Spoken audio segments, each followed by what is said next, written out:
أسهل طريقة لخبز العيش الفلاحي على المطرحة. تعالوا نعيش مع بعض يوم جميل وأجواء جميلة مع الزمن الجميل. طبعا بقالنا كتير جدا ما قعدناش قدام الفرن ولا تلمنا اللمة الجميلة بتاعت زمان دي. النهاردة هنخبز مع بعض العيش الفلاحي للمبتدئين بطريقة سهلة وبسيطة، وازاي ترمي العيش وكمان ازاي ترحيه وطريقة العجين المظبوطة وازاي كمان تقرصيه. كل حاجة موجودة بالفيديو. أتمنى إن انتوا تتابعوا الفيديو للآخر. يوم جميل وممتع إن شاء الله، وبإذن الله تستفادوا من الفيديو. بشكر كل الناس اللي بتدخل عندي على القناة، وكمان بشكر كل التعليقات الجميلة. ربنا يكبر بخاطركم ويجعلكم نعمة في حياتي يا رب العالمين. أحلى أخوات في الدنيا كلها. اللهم صل وسلم وبارك على سيدنا محمد وعلى آله وأصحابه أجمعين. صلاة تنفك بها العقد وتنحل بها الكرب وتتفتح بها الأرزاق وننول بها الرضوان وتجزني بها في الدنيا والآخرة يا رب العالمين. يومكم ممتع جدا، يومكم كله مفاجآت. أتمنى الفيديو يعجبكم بإذن الله. النهاردة رحنا كده عند أختي، ربنا يا رب يخليها لي ويديمها في حياتي نعمة.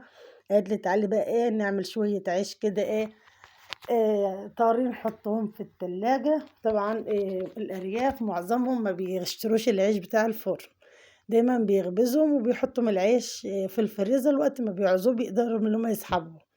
طبعا عجننا العجين ده ازاي؟ انا طبعا اول ما رحت قالت لي خلاص تعالي انت بقى ساعديني وقرصي لي العيش ده، يعني بقطعه يعني بقرصه. طبعا كل واحد بقى بيقول بطريقته. وبعدين في ناس بتقطع العيش لتحت، لكن انا اتعلمت ان انا بقطعه لفوق.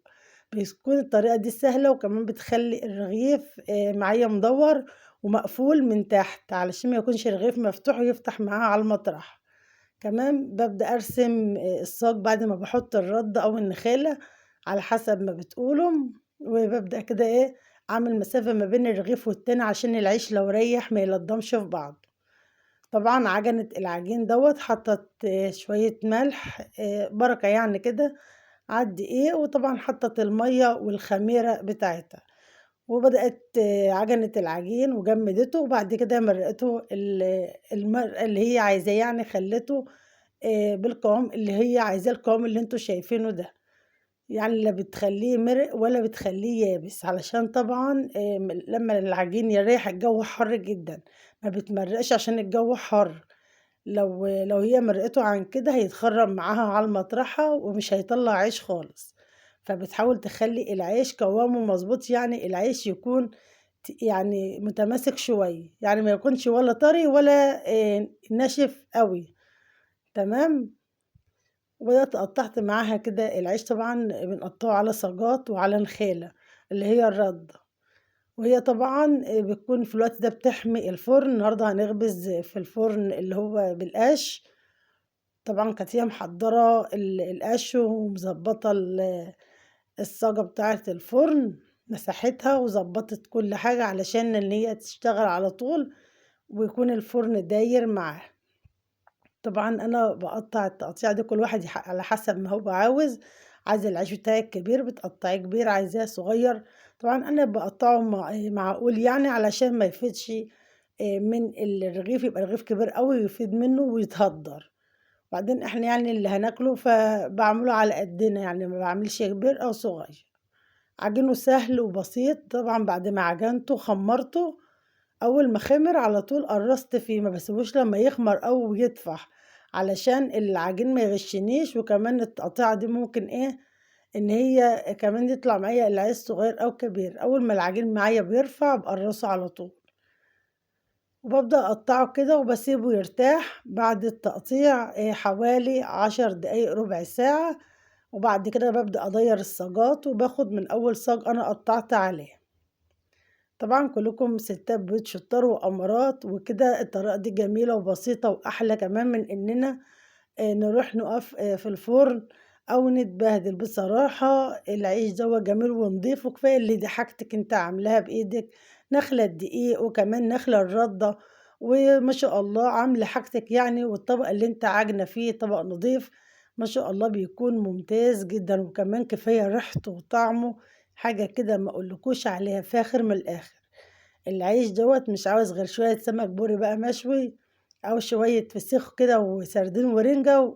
وطبعًا بألف هنا وشفا لكل اللي خَد منّه، طبعًا ممتاز جدًا وروعة، وكمان ما شاء الله تسلم إيدها. طبعًا هي اللي ماسكة المطرحة، أنا ما باعرفش أمسك المطرحة، هي زي ما بتوريكم كده.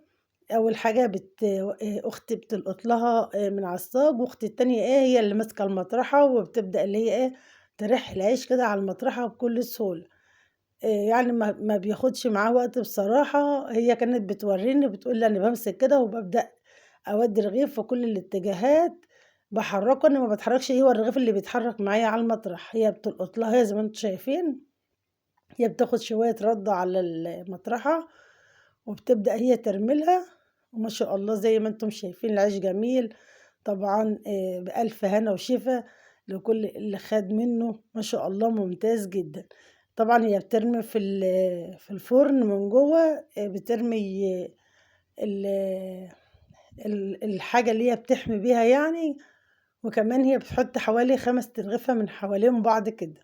وأول ما بتبدأ تطلّع وبترمي كده على طول، طبعًا هي بتحب العيش رقيّق، فهي بتفرد أوي، لو أنتِ عايزة تلمّيه شوية بتلمّيه ما بتفردهوش أوي، هي زي ما أنتم شايفين كده بتنطّق الرغيف بتنفّضه من الردّة، ما شاء الله تسلم إيدها. وكمان بتملأ المطرحة عليه العجين عشان مضبوط، بيبدأ اللي هو يتفرد معاها بكل سهولة من غير ما يتعبها. كمان عجين الصيف بيتعجن بمَيّة من الحنفية، بلاش يا جماعة الناس اللي بتعجن بمَيّة سخنة، إحنا مش في الشتا، العجين بيقطّع وكمان بيتهري، لإن المَيّة السخنة مع الخميرة بيتفاعلوا، وكمان بيخلّوا العجين يفور مع الجو الحَر اللي إحنا فيه دلوقتي. لأ، نعجن بمَيّة من الحنفية، مش هيحتاج وقت خالص، وكمان بيخمر بسرعة. ممكن تعجني بخميرة بيرة عادي ما فيش مشكلة، أو خميرة فورية، ما فيش أي مشكلة في نوع الخميرة مش هيفرق، هي الخميرة الفورية بتتفاعل بسرعة وبيكون تفاعلها أكتر. لكن العيش في فصل الصيف يُفضّل يتعجن بمَيّة من الحنفية. وهنا باورّيكم هي بترمي العيش إزاي، هي بترمي حوالي 5 ترغيفة كده من حوالين بعض، ما شاء الله العيش بيقِب. طبعًا الصهد بتاع النار دوّة قوي جدًا، اللهم أجرنا من حَر نار جهنم. كان الجو حَر، حَر غير ما تتخيّلوا. وهي طبعًا فارشة الحصيرة دي بتكون كانساها كده ومنضّفاها، هي عاملاها للخبيز، بتفرشها واللي بيطلع هي بتحدفه كده عليها بإيدها. وبعد ما بتخلّص بنبدأ نلِم العيش كلّه، بيكون العيش برضُك اتهوّى وبيكون طري وجميل جدًا. وبنبدأ اللي إحنا ناخده بعد كده نعمله أكياس ونحطه في الفريزر، بصراحة ممتاز جدًا.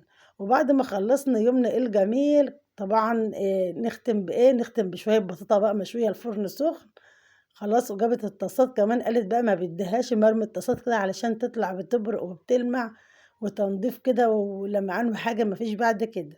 هنا هي بتحدف أهي البطاطا، وهابدأ دلوقتي في الوقت دوّة هترمي كمان الطاسات، وبتسيبها بقى مع نفسها كده كل 5 دقايق بتيجي تقلّبها تدّيها تقليبة كده بالعود، وبعد كده بتطلّعها بتبقى ملبن، حاجة كده زبدة فاخر من الآخر. أتمنى اليوم يكون بسيط عليكم وتكونوا استفدتوا منه. ما شاء الله كان يوم ممتاز جدًا، أتمنى اللي هو يعجبكم، ولو عجبكم الفيديو حطّوا لايك كتير للفيديو، اشتراك للقناة، كمان فعّلوا من الجرس على الكل عشان توصل لكم كل الإشعارات الجديدة. ولو أنتم عايزين نعمل لكم فيديوهات من دي اكتبوا لي في التعليقات، بصراحة أنا باحب الأجواء دي، باحب اليوم ده بيكون يوم جميل جدًا ومميز، يوم لمّة العيلة. طبعًا كلنا عارفين إن بيبقى يوم الخميس ده بيكون يوم فرحة كده، والعيلة كلّها بتتلَم، وبيبقى حاجة يعني ممتعة، وبتحسّي اللي فيه خير وبركة في البيت ما شاء الله. أتمنى إن شاء الله إن أكون ضيفة خفيفة عليكم، وإن أنتم تكونوا استفدتوا من الفيديو، فيديو روعة جدًا. طبعًا هي كده بتحاول تضبّط البطاطا، وهتحط الطاسات في الجنب علشان مش عاوزة ترميها على